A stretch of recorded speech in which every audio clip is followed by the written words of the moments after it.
Bonjour tout le monde, aujourd'hui on se retrouve avec une petite vidéo spéciale Isekai partie 2. Allez, c'est parti.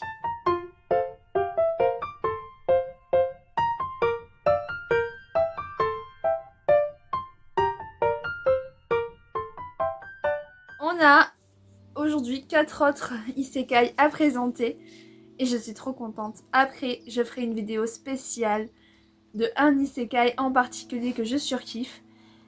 Donc c'est parti. En premier, je vais vous parler des Les Racailles de l'autre monde qui vient de chez Kion et pour l'instant il n'y a qu'un seul tome. Je suis un petit peu triste.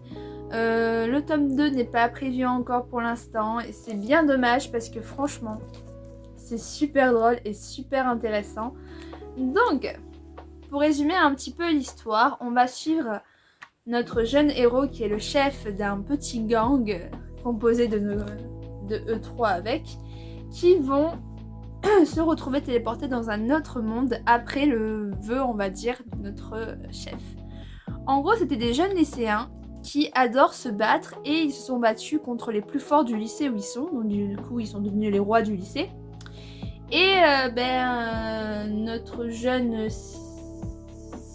Shinichi voulait devenir encore plus fort. En gros, il n'avait pas assez, quoi. Il a battu tout le monde, mais ça lui suffisait pas. Et du coup, son vœu a été un peu exaucé. Ils se sont retrouvés dans un autre monde. Et là-bas, faut qu'ils se débrouillent parce qu'il y a des monstres. Par exemple, il y a des arbres mangeurs d'hommes. Et ça m'a fait tellement rire. Il y a des hommes cochons, donc des orques. Il y a des monstres, mais vraiment des monstres avec des têtes de cheval. Est-ce qu'on peut les trouver là, vite fait? Voilà. J'aimerais bien juste aller voir les têtes. Ça m'a fait quand même rire au niveau des dessins. Et du coup, pour les battre, ils n'ont pas quand même les armes qu'il faut et tout. Donc, vu que le lycée a été téléporté avec eux, dedans, il y a toujours les armes parce que c'était un lycée technologique.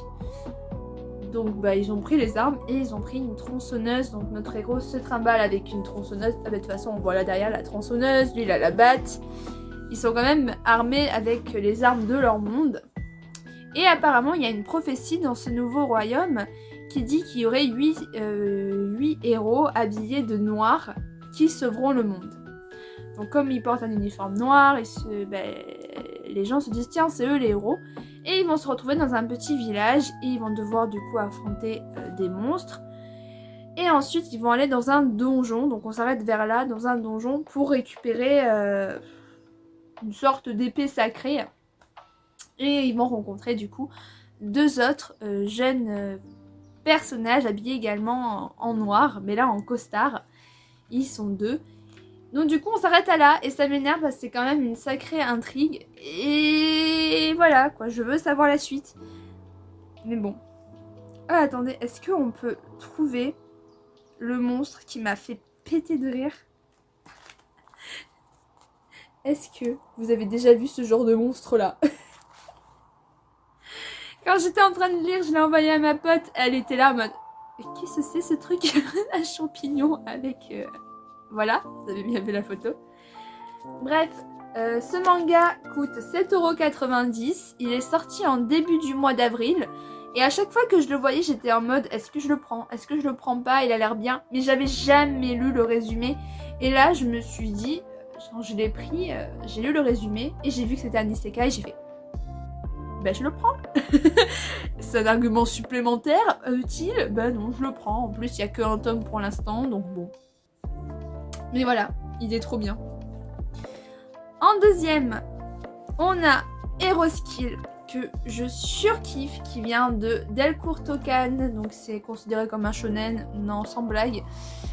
Donc pour l'instant il y a 4 tomes sortis en France, j'ai les 4 tomes, on sait pas quand c'est qui aura le 5e tome, mais pour l'instant au Japon le 5e tome est sorti je crois, donc il devrait pas arriver dans trop longtemps. Il y a dans ce manga des pages en couleur, oui, j'étais plus sûre à 100% mais si. Il est au prix de combien celui-ci? Il est au prix de 7,99€ si je dis pas de bêtises. J'ai eu le premier tome sur Vinted et les 3 autres en librairie. L'histoire.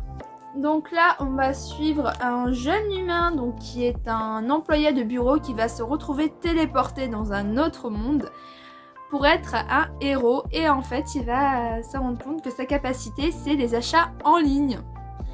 Du coup, le roi du royaume, il s'est dit « mais il me sert à rien celui-ci ». Donc en gros, il a gentiment viré.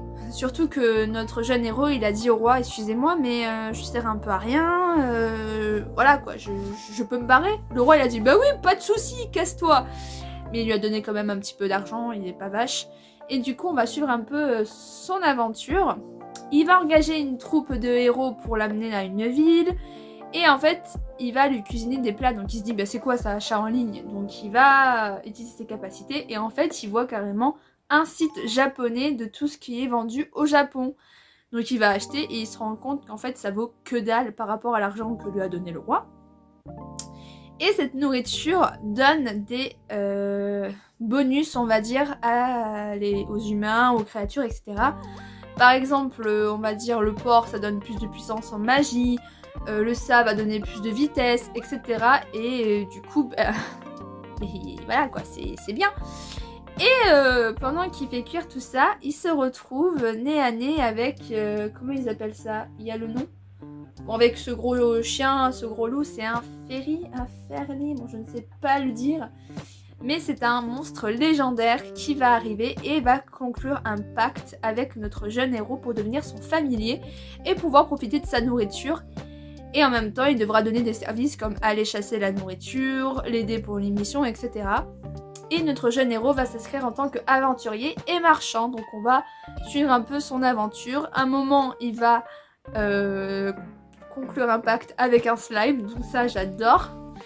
Il va rencontrer aussi une déesse qui va le bénir, etc. Voilà. Bref, on va suivre un peu tout ça. Et j'aime beaucoup cette touche d'humour de voir un personnage invoqué qui sert un peu à rien en soi, qui a juste la compétence achat en ligne et qui est pourtant super apprécié par les gens de ce monde. En 3, on a du coup Chilling Life in a Different World. Donc pour l'instant, il y a un seul tome. Le tome 2 sort en fin mai. Donc j'ai hâte, mais tellement hâte d'être en fin mai pour pouvoir avoir la suite parce que c'est tellement bien. Et ça vient de cet endroit, je ne sais pas dire le nom de cette maison d'édition, que je surkiffe.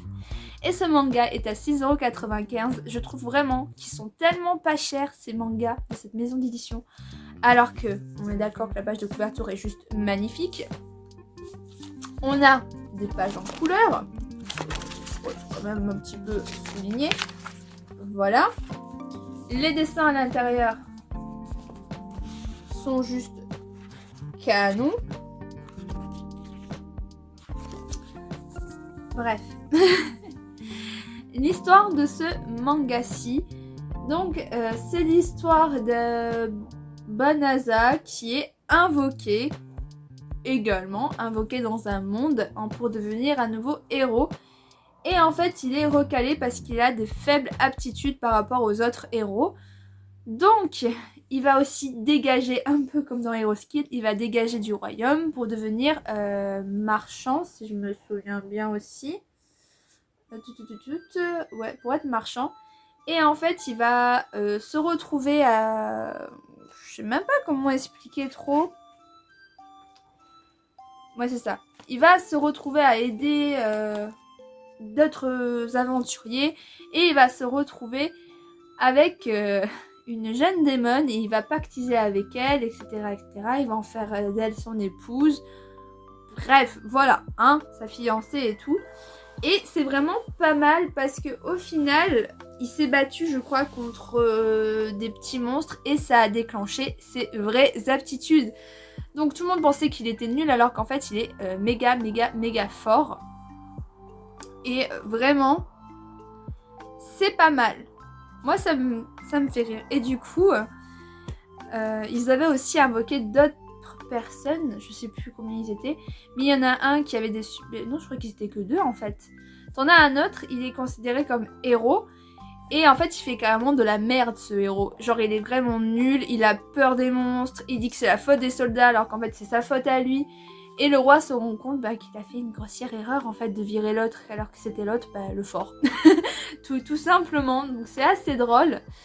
Et la jeune démon, elle est juste trop mignonne et elle peut se transformer en loup.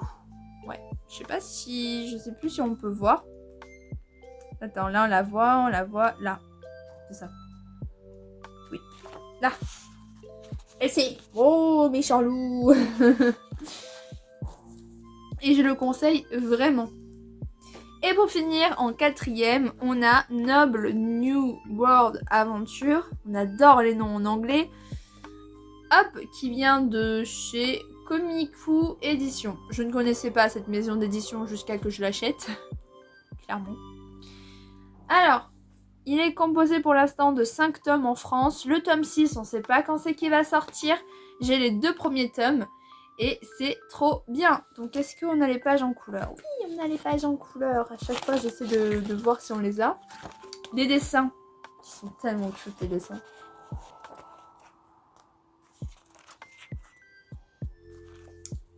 Les dessins trop mignons. Donc là, c'est l'histoire d'une réincarnation. Donc on va suivre notre jeune héros ici présent qui en fait est mort dans sa vie réelle, donc au Japon. Il a été tué pour protéger des jeunes filles et en gros il se réincarne dans un autre monde. Et à l'âge de 5 ans il va se faire baptiser et c'est là qu'il se rend compte que les dieux l'ont aidé parce qu'il est mort pour rien en fait, en quelque sorte. Sa mort n'a servi à rien.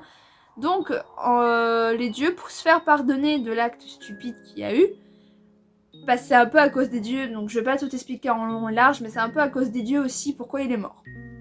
Donc, chaque dieu va donner sa bénédiction à notre jeune héros, donc le bénir.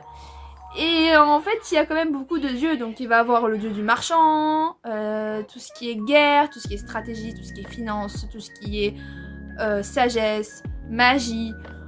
Il a tout eu. Et du coup, il va sortir et le dieu lui dit essaie de cacher un petit peu tes stats parce que t'as 5 ans, man. Et t'as des stats plus élevées que n'importe qui. T'es le plus fort des humains en quelque sorte. Donc le gamin il est en mode ah, d'accord. Donc il essaie de cacher tout en mode genre passable. Mais le problème c'est qu'il sait pas ce que c'est passable. Et du coup, en fait, il montre fier à toute sa famille, donc ses stats. Et son père il est en mode c'est pas normal ça. Du coup voilà, c'est assez drôle. Et aussi il va lui envoyer 2 personnes, donc 2 professeurs, une de magie et une pour l'épée. Et ils vont se rendre compte qu'il est largement plus fort que ses professeurs, qu'il a des connaissances super mais super fortes. Et on va suivre un peu tout ça. Et par exemple dans le tome 2, le gamin a déjà le titre de baron parce qu'il a sauvé la fille de la princesse, il a sauvé une fille du duc. Bref, et par contre ce qui me fait rire, c'est que souvent dans les isekai, dans les autres mondes, il y a la polygamie.